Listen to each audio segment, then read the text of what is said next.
Okay, so in this video, let's talk about some of the things that can go wrong when we're talking about bones or the skeletal system. We've got 5 commonly accepted classes of bone disorders: metabolic, neoplasm, infection, structural, and fracture. Now, we've talked about these before when we were talking about acute and chronic diseases, but let's go through them really quick. A metabolic condition, of course, is when something goes wrong with some chemical reactions in your body. When we're talking about bone, this generally has something to do with a lack of normal calcium salts or decrease in protein. These things can lead to weaker bones or bones that aren't quite formed correctly. A neoplasm, though, that's the same thing as we talked about before. A neoplasm is a new growth, and that's what we're generally talking about, a tumor in that case. And that's when we have bone cells that divide out of control, and we end up with extra growth. And that can happen in the bones, and it can be benign, which is local and not terribly dangerous, or it can be malignant, which tends to spread around, tends to be a little bit more dangerous. We can have infection, and infection occurs when we get, a bacteria that invades the tissue, and it actually happens to get as far in as the bone. So this usually comes through, either the bloodstream, which is already a serious enough problem, or via a break. If the bone's fractured and it gets dirty and bone bacteria can access the bone, then we can have an infection in the bone. We can have structural disorders of the bone, malformation of the bones. One example of this is a cleft palate, and that's when we get improper formation of the bone in the roof of the mouth, and the mouth ends up connected with the nasal sinus, and that's easily fixed when children are first born. And then finally we get a fracture, and that's when a bone is actually broken.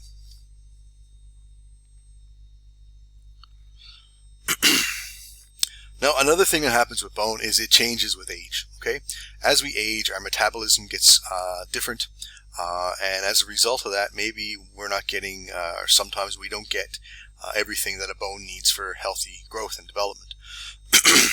As we age, we often end up having a decrease in calcium salts available to us, either through our diet, through poor metabolism, or what have you. Now, this can lead to weaker bones, and it can lead to an increase in the chances of breakage or fractures.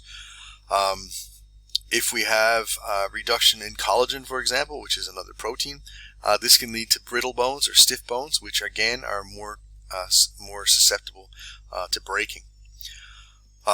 As we age, we will end up with lowered production of synovial fluid. Now, this is going to be a problem with joints that are covered in synovial fluid and synovial membranes. There's less lubrication in those joints, and as a result of that, you're going to have more wear directly on the bone, and that can lead to some painful situations, or even where the bone becomes, worn down. Changes in the vertebral column, the actual bones that make up the vertebral column, can lead to a reduction of height. So as you grow older, you can actually get shorter, and you often lose height as not only due to bone reduction in bone, but also due to the thinning of the intervertebral discs that we talked about in class, which of course are fibrocartilage. Here's an example of a metabolic condition that can happen, especially common with older ladies, and what happens is the bones don't have proper calcium salts, and as a result they get a bit weaker. This is having a look at the body of the vertebra, and on a normal one here you can see the cancellous bone in here. There's lots of spaces, but they're relatively the network is relatively thick. If we look at somebody who's suffering from osteoporosis, which is lack of calcium salts, you can see that the inner spaces in the cancellous bone or the spongy bone gets a lot bigger, and the bone as a result gets weaker. So you can see a decrease in bone density here, and as a result, as the woman ages, she tends to develop a hunch, especially in her upper back, where the head seems to drop, and this can be quite noticeable in older ladies. On these x-rays here, what you're looking at is neoplasm, so this would be a tumor. You can see here, this is the extra growth bone tissue. that's growing, so it's quite a large tumor. And bonus points to anybody who tells me what's wrong with this x-ray if we're talking about human biology. And a hint is going to be right there. On this side, again, we can see this extra growth in the bone right here. So that's a neoplasm, or a tumor that's growing in the bone tissue. Infection, and an example of infection is osteomyelitis, and you can see here that the green is kind of making it a little bit more dramatic, but it is in fact when we get a break in the skin or a break in the bone, and it allows bacteria to invade tissues that they shouldn't ever be, which is bone. So the bacteria get inside the bone and they can grow there and they can reproduce. Their metabolites, their wastes and stuff like that are going to cause severe infection. It's going to cause a big immune reaction, and it's going to be bad news because there's nowhere for anything to go inside bone. It's a solid structure, so it can cause some pretty severe infections. And this type of infection in the bone can be quite common in the mouth, especially in severe cases of periodontal disease, where bacteria have formed plaque and they've traveled down through the soft tissue of the gum and they've finally made it to the bone, and that can cause loss of tooth loss. Alright, if we come back to fractures now, we've got 8 different types of fracture. And some of this might not be for people with weak stomachs. A bone breaking can be pretty serious. So we've got them categorized into 8 different categories. A closed, open, green stick, impacted, comminuted, spiral, transverse, and oblique. So in this table here, we're given the description of what each one of those fractures are. But if we go to the next slide, you can get a picture of what each one is. So this is showing all these different types of fractures, but it's showing them on the humerus, so we get a chance to have a look at them. A simple closed fracture is when the bone is broken but the skin is intact. Okay, so the bone is broken. If the bone is shifted, you probably see movement where you shouldn't see movement, but the skin isn't broken. There's no bleeding or anything like that. An open fracture occurs when the bone is broken, but it smashes out through the epidermis, through the skin, and through the integument, so that you can see the exposed bone, and you get a cut in through the muscle and out through the skin. Those can be really serious, and they need to be treated by a doctor as soon as possible. The next one there is a green stick fracture. Now this happens when half of the bone breaks but the other half doesn't. So you end up with a fracture only on one side of the bone.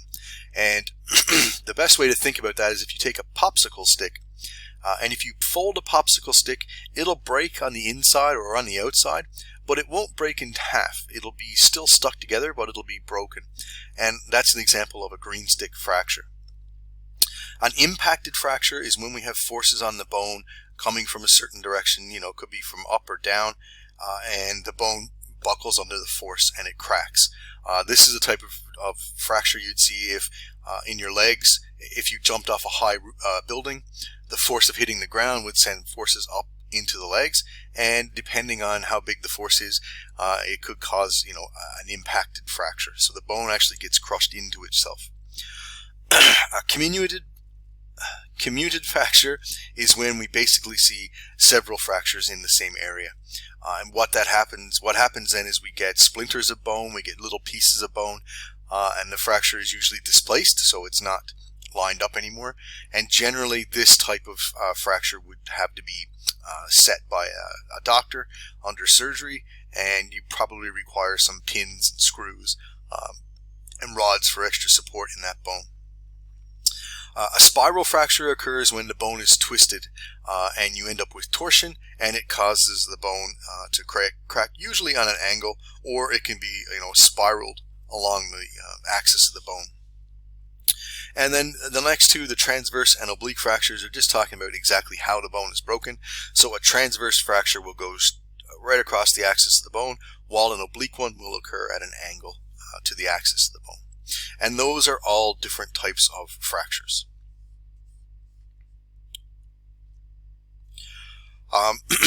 Now, a fracture will heal. A bone has blood supply. It's got good regenerative properties. So if you do break a bone, it will heal, and it heals in 3 phases. The first is the reactive phase. Now, in the reactive phase, we get the formation of a hematoma. Now, hematoma is another word for a bruise, and if you've ever broken a bone, you could see some bruising. What you'll also see is some inflammation. So what happens in this phase here is that the blood supply in the bone has been disrupted. It's broken, and you've had blood leave the circulatory system and move into the space around the bone. This is going to cause a few things to happen. First, it's going to kill off some of the bone tissue because it won't have a fresh blood supply anymore. So that bone tissue will, little bits and pieces of it will in fact die. The immune system will move in and it'll try and get rid of those dead and affected cells, and as a result you'll see a lot of swelling, and you'll have a pretty big immune reaction in the area of the break. After that reactive phase, we'll move into the reparative phase. Now, this happens in 2 stages. The first thing that's going to happen is we're going to have fibroblasts, so cells that make up cartilage, are going to move in, and they're going to start to form collagen fibers that are going to try and bridge the gap between the broken bone. So we'll start to see a massive cartilage being formed around the break. And we call that formation, the formation of the new tissue around the break, we call that a callus. So you'll see that word right there. So the first step in the reparative phase is the formation of this cartilaginous, or a cartilage callus that surrounds the break and tries to support where the break was. Now, over time, those chondrocytes, those fibroblasts, are going to be replaced by the osteoblasts. Now, those are the ones that are going to come in and going to start secreting the bone matrix. So they're going to change that fibrocartilage callus into a bony callus. So over time, you'll end up with that callus that was made by the fibroblasts out of cartilage. That'll be replaced by the bone, and you'll end up with a part of the bone where the fracture was. It'll be considerably bigger than the normal areas because we'll have a buildup of extra bone tissue around that site. And then the third stage is bone remodeling. And now in bone remodeling, what's going to happen is we're going to have those osteoclasts come in. Those are the ones who remove bone tissue, and they're going to take care of that callus so that it goes back to normal, and it's similar to the rest of the bone around it. So it'll remove some of the bone that formed during the healing process, and then it'll replace all of the cancellous bone that was formed with the compact bone that's on the outside of the bone, so that the bone goes back and it's just as strong, or it could be even stronger than it was before the break.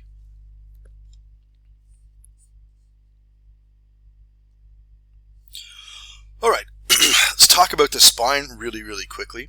Now, the spine, if we think back to this a few slides ago when we looked at it, it's got some natural curves to it, and we just call those normal curves. And there's a curve that occurs in the cervical spine, the thoracic, the lumbar, and the sacral. It's naturally curved that way, and the reason it does is because it forms cushioning for bipedal movement, and that means walking on 2 legs. If we had a straight up and down spine, there would be a lot more stress on the bone, and it would be a lot more difficult for us to walk. Having these curves will allow for much more smoother bipedal movement. So we have natural curves that happen in our spine. So we do have these normal curves, but we can also have conditions where we see these abnormal curves. Now, there's 3 conditions. There's kyphosis, which is an exaggeration of the thoracic curve, which gives you an appearance of a hunch back. There's lordosis, which is an exaggeration of the lumbar curve, so we think about the lower back, and that gives a condition called a sway back.